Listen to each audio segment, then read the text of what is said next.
ഗവർണറോട് നന്ദി രേഖപ്പെടുത്തുന്നതിനോടൊപ്പം തന്നെ അപ്പുറത്തിരിക്കുന്ന പ്രതിപക്ഷ നേതാവ് ശ്രീ പിണറായി വിജയനോടും നന്ദി രേഖപ്പെടുത്തുകയാണ്. കാരണം ഇത്രയും വലിയ ഭൂരിപക്ഷത്തിന് ഞങ്ങൾക്കൊക്കെ ജയിക്കുവാനുള്ള ഒരു അവസരം ഒരുക്കിയ മനുഷ്യനാണ് അദ്ദേഹം.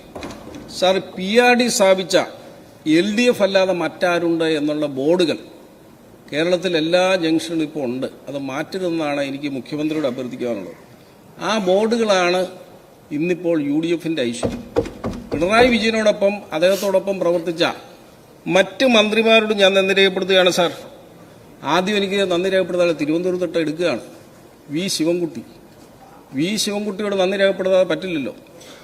ശിവൻകുട്ടിയെ ലോകം അറിയപ്പെടുന്നത് അങ്ങിരിക്കുന്ന ചേംബറിൽ കയറി ആ കമ്പ്യൂട്ടറിലും കസേരകളും എല്ലാം തല്ലിപ്പൊളിച്ച് മുണ്ടുമടക്കി കുത്തുനിന്ന് ആനന്ദ നൃത്തമാടിയ ആളാണ് ശിവൻകുട്ടി.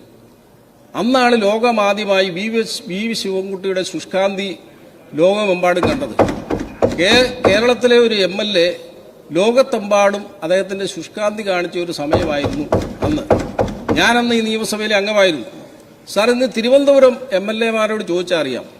തിരുവനന്തപുരത്തുള്ള ആളുകൾ, അയൽവാസികളൊക്കെ വഴക്കുണ്ടാക്കിയാൽ അവർ പറയുന്നത് ഒരു വാക്കുണ്ട്: നീ എത്ര ചീത്തകൾ വേണേലും വിളിച്ചോ, പക്ഷേ ശിവൻകുട്ടി അണ്ണനെ പോലെ ശുഷ്കാന്തി കാണിക്കരുത്, എന്റെ ഭാര്യയും മക്കളും ഒക്കെ ഇവിടെ നിൽക്കുകയാണ് എന്നാണ് പറയുന്നത്. സാർ, അദ്ദേഹത്തോട് നന്ദി പറയണം.